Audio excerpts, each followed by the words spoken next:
What would you do if you stopped to help a stranger in the rain? And the next morning, 4 men in black suits walked into your workplace, and the whole room went silent. Most people walked right past the old woman that day. Some even stepped over the oranges rolling across the wet sidewalk. But one tired cafe girl didn't. She had no idea that a single act of kindness was about to drag her into a world of luxury cars, armed guards, and the most dangerous man in the city. Stick around, because this story takes turns you will not see coming. The first time Bella Marino saw the old woman, she was standing in the rain with 2 grocery bags split open at her feet, oranges rolling across the sidewalk like tiny bright warnings. People walked around her. Some stepped over the fruit. One man even kicked an orange into the gutter and kept walking, as if the woman were part of the weather. Bella watched from inside the cafe window, holding a tray of dirty cups, and felt something twist inside her chest. The old woman was dressed too nicely to be ignored. A black wool coat, pearl earrings, leather gloves, hair pinned in a neat silver bun. But she was small, trembling, and clearly trying not to cry. Bella didn't think. She dropped the tray onto the counter, ignored her manager yelling her name, and ran outside into the cold rain. "Ma'am, wait! Let me help you," Bella called, already kneeling to gather the oranges. The old woman looked down, surprised. "Oh dear, you'll ruin your uniform," Bella laughed softly. "This uniform has survived spilled espresso, soup, and one angry toddler with chocolate milk. Rain won't kill it." The old woman's lips trembled into a smile. Bella picked up the groceries, saved what she could, and helped carry the bags beneath the cafe awning. Her brown hair was soaked, curls sticking to her cheeks, her apron stained with coffee and flour. She was 23, tired, soft-spoken, and invisible to most people who walked through that door. She worked the early shift, the lunch rush, and sometimes stayed late to clean because she needed every dollar. Her mother's medication wasn't cheap. Rent wasn't cheap. Being poor, Bella had learned, was somehow always expensive. The old woman tried to lift a bag again, but her hand shook. "No," Bella said gently. "Where are you going?" "Just across the street. The black car." Bella looked and saw a long, black luxury sedan parked near the curb. 2 men in dark suits stood beside it, scanning the street like wolves pretending to be statues. She hesitated for half a second. Rich people with men like that did not belong to ordinary worlds. But the old woman was struggling, and that was all Bella allowed herself to care about. "I'll carry them," she said. The old woman studied her face. "You don't even know me."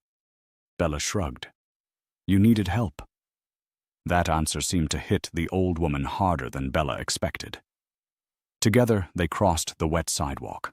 One of the suited men stepped forward immediately, alarm flashing in his eyes. "Signora!" "I'm fine, Matteo," the old woman said. "This young lady helped me." Matteo looked at Bella like she might be hiding a knife under her apron. Bella lifted the grocery bag slightly. "Just oranges, I promise." The old woman laughed. Bella placed the bags inside the car, and the woman reached for her purse. "No, please," Bella said quickly. "I didn't do it for money." The old woman paused, and Bella regretted how sharp she sounded. "I mean, it's okay, really." The old woman took Bella's cold hand between both of hers. "What is your name?" "Bella." "Bella," the woman repeated, as if testing it. "Beautiful name." Bella smiled awkwardly. "My mother was optimistic." The old woman laughed again, warmer this time. Then she glanced at the cafe sign. "You work there? Do they treat you well?" Bella looked back through the window. Her manager was standing near the counter, arms crossed, furious. "Well enough." The old woman's eyes sharpened. "That means no." Bella looked away. "It means I need the job." The woman squeezed her hand. "Thank you, Bella." It was nothing. "No," the old woman said quietly. "Kindness is never nothing." Bella returned to the cafe, soaked and shivering. Her manager, Calvin, was waiting by the espresso machine with a face like spoiled milk. "You think this is charity hour? Customers are waiting. You abandoned the counter. She needed help. Calvin leaned close. You need this job. Remember that before you start playing saint. Bella swallowed the humiliation. She had become very good at swallowing things. Anger, hunger, exhaustion, words that bruised without leaving marks. The rest of the day passed in a blur of orders and forced smiles, and by closing, Calvin still docked her 15 minutes of pay for leaving the floor. That night, she walked home under broken streetlights, carrying a paper bag of unsold bread the baker had secretly given her. Her apartment was small and cold, above a laundromat that shook the walls every time someone ran the dryers. Her mother, Rosa, slept on the sofa, an oxygen machine humming softly beside her. Bella placed the bread on the counter and kissed her mother's forehead. Long day, Rosa murmured. Normal day. Normal means bad when you say it like that. Bella smiled tiredly. I helped an old woman with groceries. Rosa opened one eye. Good. Your father always said kindness returns wearing different shoes. Bella laughed. Then I hope kindness wears rent money. She had no idea that by morning, kindness would arrive wearing black suits. At 8:03 the next morning, the cafe was packed. Bella was behind the counter steaming milk when the door opened and 4 men walked in. The entire cafe went quiet. They were not ordinary customers. Each wore a black suit, a black coat, polished shoes, and the expression of men who did not wait in lines. The largest one stood near the door. Another moved toward the window. A third watched the kitchen. The fourth approached the counter. Calvin appeared instantly, suddenly polite. Gentlemen, welcome. What can I get you? We are here for Bella Marino, the man said. The milk pitcher slipped in Bella's hand. Calvin turned slowly. Bella? Every customer looked at her. Her heart began pounding. She wiped her hands on her apron. That's me. The man's eyes moved over her face, not rudely, but carefully, like he had been told exactly who to find. Please come with us. Bella stepped back. No. Bella, don't be stupid, Calvin hissed. She ignored him. Who are you? The man reached inside his coat. Bella flinched. He pulled out a cream envelope. For you. Her name was written on the front in elegant handwriting. Inside was a short note. My dear Bella, yesterday you helped me when everyone else looked away. Today my son wishes to thank you properly. Please do not be afraid of the men. They look worse than they are. It was signed Isabella Romano. Bella read it twice, then looked at the men. Your son sends bodyguards to invite people for thank you coffee? The man's mouth twitched. Mr. Romano does most things with security, the cafe whispered. Calvin's face had gone pale. Romano, someone near the window muttered, as in Dante Romano. Bella knew that name. Everyone in the city knew that name. Dante Romano owned half the restaurants, several luxury hotels, and enough construction companies that politicians smiled too hard when his name came up. He was also rumored to be the head of the Romano family, which nobody said too loudly unless they wanted trouble. Bella looked down at her stained apron. I can't leave. I'm working. Calvin suddenly grabbed her elbow and whispered, Go! She stared at him. Yesterday you docked my pay for helping her. Bella, he said through his teeth, terrified. Go! The bodyguard looked at Calvin's hand on her arm. Remove your hand.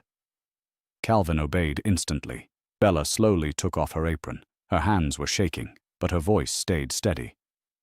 I'm only going because the old woman asked nicely. The bodyguard nodded. That is what she said you would say.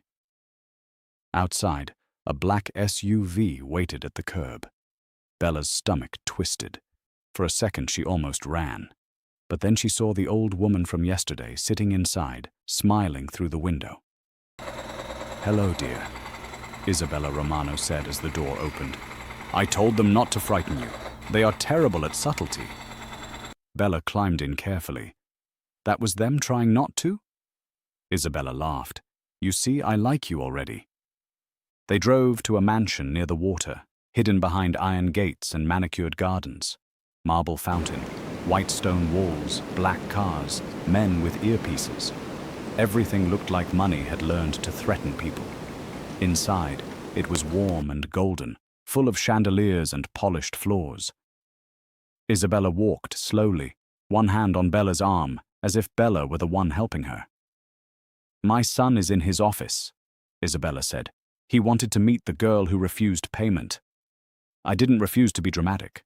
"No, you refused because you have pride." Bella gave a small smile. "Pride is free. I can afford it." Isabella laughed so loudly, a maid glanced over in surprise. Then the office doors opened, and Bella forgot how to breathe. Dante Romano was younger than she expected. Maybe 38, tall and broad, wearing a black shirt open at the collar beneath a dark suit.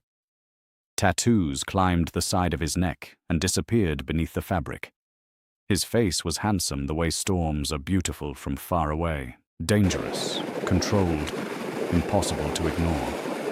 His eyes moved from his mother's hand on Bella's arm to Bella's face. Then he looked at Isabella. "You should have called me yesterday." "I dropped oranges, Dante. I did not declare war. You were outside without Matteo close enough. I crossed a sidewalk, not enemy territory." Bella pressed her lips together to keep from smiling. Dante noticed. His eyes returned to her. "You find this funny?" "A little." Isabella smiled with delight. Dante did not, or maybe he almost did, and stopped himself.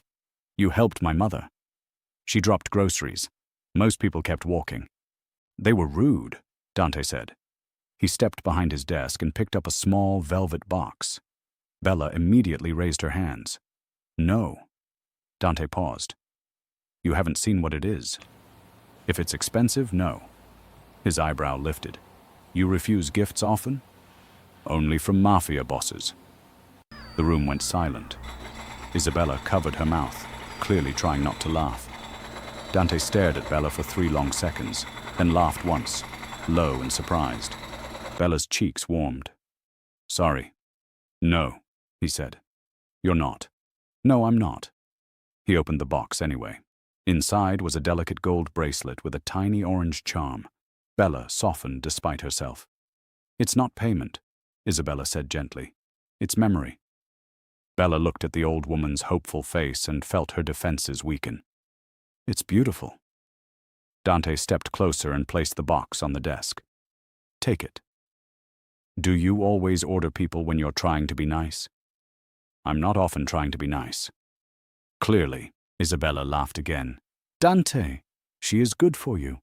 His expression hardened slightly. "Mother." Bella sensed the change. There was tension between them. Love, yes, but also fear, control. A son who had turned protection into a prison because the world had once hurt them. Bella glanced at the clock. "I have to get back to work."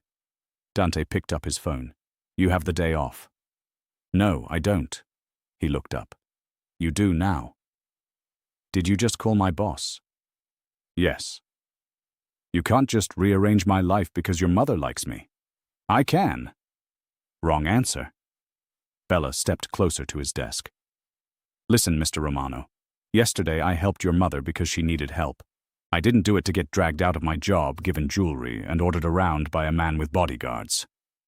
Dante's gaze darkened, but not with anger. Interest. "Most people don't speak to me that way." "Maybe most people are trying to stay alive.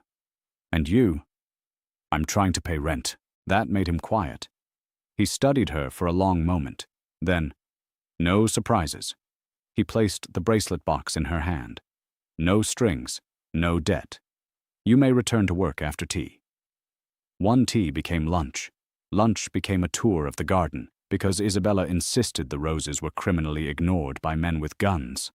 Bella found herself laughing more than she had in months.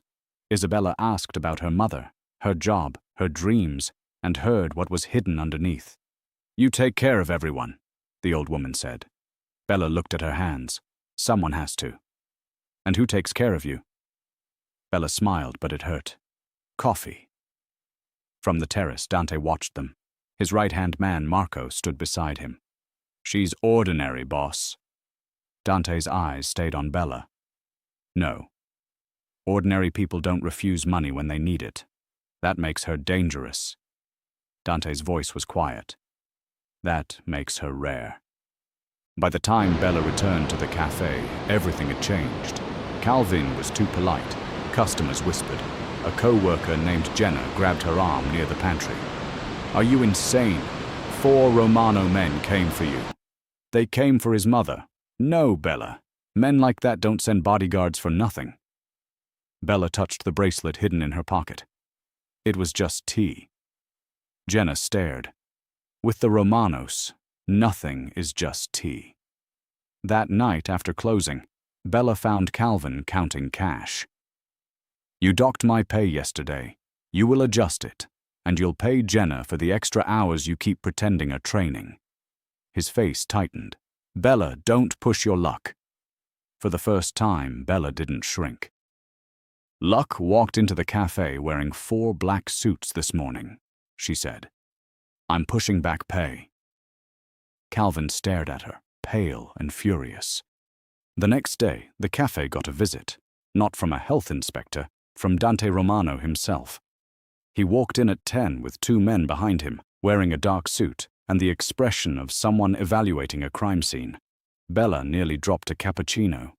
"What are you doing here?" "Buying coffee." "You don't look like you drink cafe coffee." "I'm adaptable." Calvin rushed over, all sudden politeness. Dante ignored him and looked at Bella. "What do you recommend?" She narrowed her eyes. "For you, black coffee, no sugar. Very bitter." Marco coughed behind him. Dante's mouth twitched. "Perfect."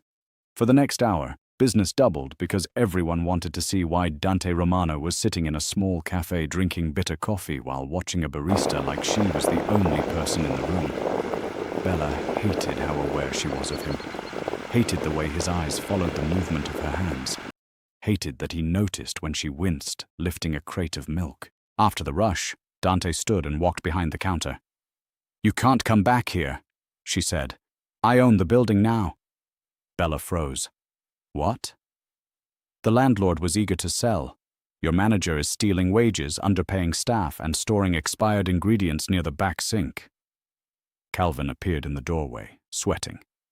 "That's not—" Dante looked at him and Calvin stopped talking. Bella's head spun. "You can't just do that."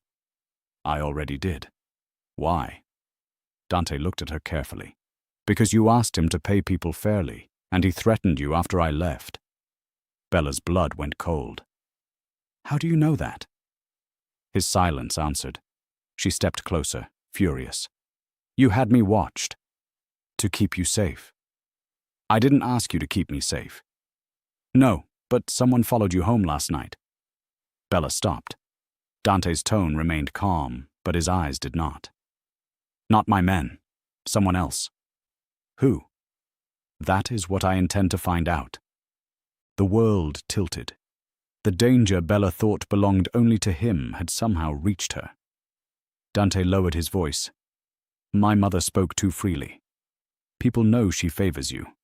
In my world, that makes you useful to my enemies." Bella laughed shakily. "So helping with oranges got me a stalker. That's the worst thank you gift I've ever received." Dante looked almost sorry. "I know." That evening he drove her home himself. She argued for 10 minutes. He answered exactly 1 point. "You don't get to order me around." "I'm not ordering. I'm driving." But when they reached her building, Bella saw a man across the street turn away too quickly. Dante saw him too. In seconds, Marco had the man against a wall. In his pocket was a photo of Bella leaving the Romano mansion.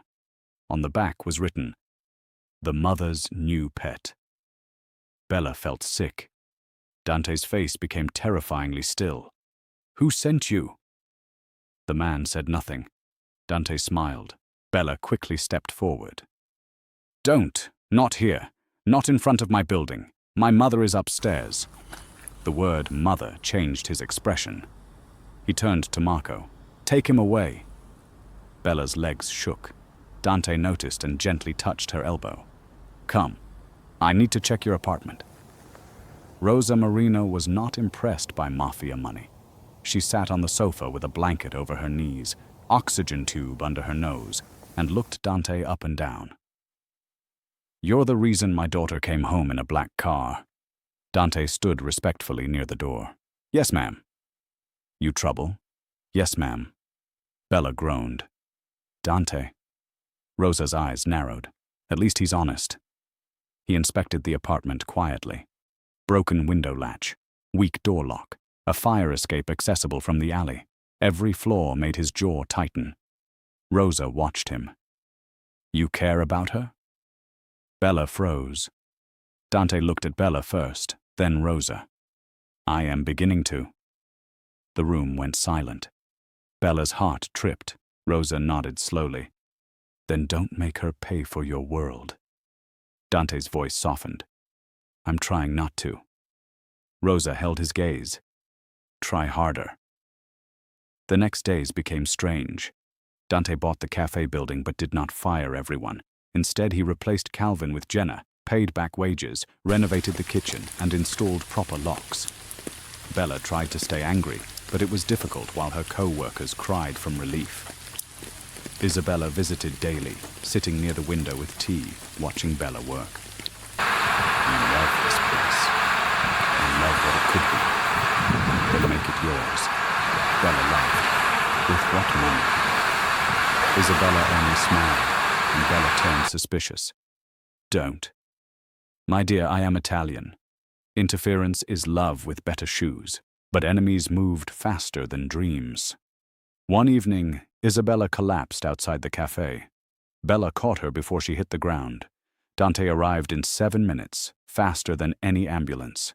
His face when he saw his mother pale and unconscious in Bella's arms was something Bella would never forget. Pure fear, the kind even powerful men cannot hide. At the hospital, the doctors said Isabella had skipped medication and pushed herself too hard. Dante stood outside her room, furious and helpless. Bella sat beside him. She didn't want to worry you. That is not her choice. You can't control people into staying alive. His eyes flashed. Watch me. No, Bella said softly. You can love them. You can help them. But you can't turn love into a prison. Dante looked through the glass. I already lost too much. I know. He turned to her. You don't. Bella's voice became quiet. My father left when I was 8. My mother got sick when I was 19.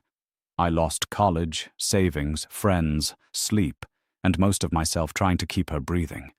Don't tell me I don't understand fear. Dante looked ashamed. I'm sorry. He reached for her hand, slowly. This time, she let him hold it. The man who had followed Bella turned out to work for a rival family, the Vitale, who believed Isabella had passed something important to Bella. They thought the bracelet contained a key, a code, a message. It didn't. It was just a bracelet. But criminals often create meaning where kindness is too simple to understand. The Vitale demanded a meeting. Dante planned to go alone. Bella found out and blocked his office door. No, his eyebrow lifted. This is not your business. They followed me. They scared my mother. They nearly killed yours by stressing her. It became my business. Dante stared. You are a cafe girl. Bella stepped closer. And you are a mafia boss who needed a cafe girl to remind you your mother is not made of stone. For a moment he looked at her like she had slapped him. Then he said, You stay in the car. You do not get out. Fine. You do not argue. Now you're dreaming. The meeting took place in a luxury restaurant closed for the night. Bella waited in the car with Marco, watching rain slide down the windshield. Through the glass doors, she saw Dante facing 3 men in suits, calm, deadly, alone in the center of power. Then she saw the waiter. His hand shook as he approached Dante's table. Not nervous shook, wrong shook. Bella had worked in cafes long enough to know when someone carried a tray naturally and when someone was pretending. Marco, that waiter. Marco looked. His posture changed instantly. Stay here. But Bella was already opening the door. Inside, the waiter lifted the silver coffee pot. Bella shouted, Dante! He turned as the waiter pulled a gun from beneath the tray. Bella threw the nearest chair into his path. The shot went wide, shattering a mirror. Dante moved like lightning. Marco slammed the waiter into the floor. The Vitale men drew weapons. In 2 seconds, the restaurant became chaos. Dante grabbed Bella and pulled her behind him. "I said stay in the car," he snarled. "You're welcome," she snapped. A second shooter appeared near the kitchen. Bella saw him before anyone else, because she knew kitchens, doors, corners, movement. "Left!" Dante fired once. The shooter dropped his weapon and fell. Silence returned in pieces. Dante turned to Bella, breathing hard, fury and fear battling across his face. "You could have died. So could you." His hand cupped her face, suddenly rough and warm. "Do you understand what that would do to me?" Bella stopped breathing. Everyone in the room seemed to disappear. She whispered, "Dante." He pulled his hand back like he had touched fire. The Vitale family surrendered before midnight, not because Dante threatened them, but because they saw the look on his face when Bella was almost harmed and understood that some wars were too expensive. Weeks later, the cafe reopened under a new name, Orange and Pearl. Bella owned 40%, Jenna owned 20%, the staff shared 10%. Dante owned nothing because Bella refused until he agreed to only invest as a silent partner, with legal paperwork and no surprise control. Isabella declared it annoyingly modern but charming. Opening day was bright and crowded. Fresh pastries lined the glass case. Orange flowers decorated the tables. A small framed photo near the register showed Isabella's spilled oranges from the day everything began, because Bella had insisted that kindness deserved evidence too. Dante arrived after closing in his black suit, tattoos visible, looking completely out of place among pastel walls and cinnamon rolls. Bella handed him bitter coffee. "You still hate sugar. I tolerate yours. That's dangerously close to a compliment." "I'll recover." Isabella sat near the window, healthier now, wearing the gold bracelets matching orange charm around her neck, because she said Bella had earned the original. Dante looked at his mother laughing with Rosa near the front table, both women plotting something involving cannoli. "You saved her," he said. Bella shook her head. "I carried groceries." "You did more than that." She looked at him. "So did you." Dante stepped closer. "Bella." Her name and his voice had changed over the weeks. Softer now, less command, more confession. "I am not an easy man. I noticed. I bring danger. I noticed that too. I don't know how to love gently." Bella's heart squeezed. "Then learn." He looked at her for a long moment. Then he reached into his coat and pulled out a small velvet box. Bella immediately pointed at him. "If that is expensive, I'm throwing it at you." He opened it. Inside was not a diamond. It was a tiny silver key. "To the Café," he said. "Not a gift, not a debt, a copy. So I have to ask before entering." Bella stared at him. The most dangerous man in the city had given her a key that limited him, not access, permission. Her eyes filled. That might be the most romantic, controlling thing anyone has ever done. "I was aiming for only romantic.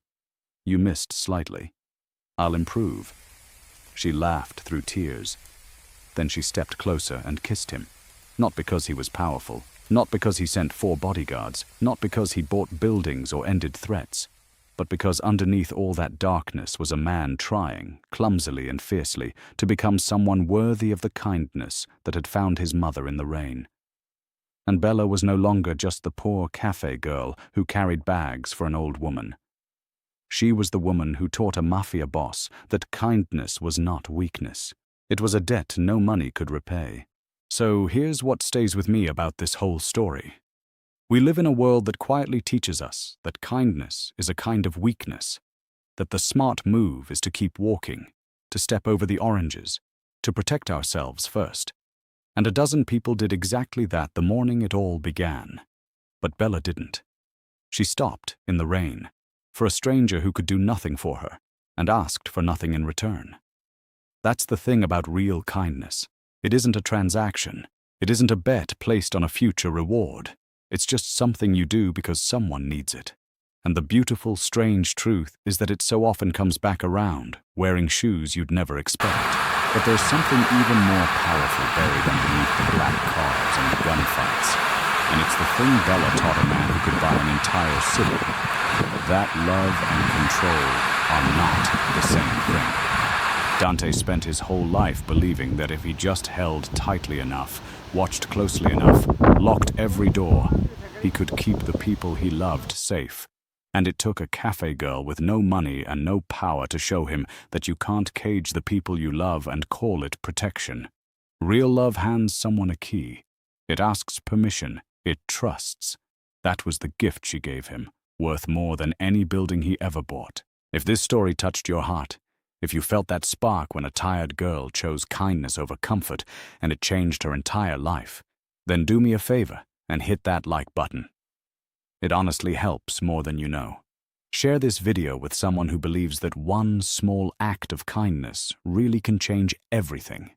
And if you want more emotional stories exactly like this one, full of danger, loyalty, and love that arrives in the most unexpected ways, make sure you subscribe and turn on notifications so you never miss what's coming next. And drop a comment down below and tell me honestly, if you were Bella, would you trust Dante after everything? Or would you keep making him earn your heart one day at a time? And tell me your name and where you're watching from. I genuinely want to see how far this story travels. I read every single comment, so don't be shy. Let's hear it.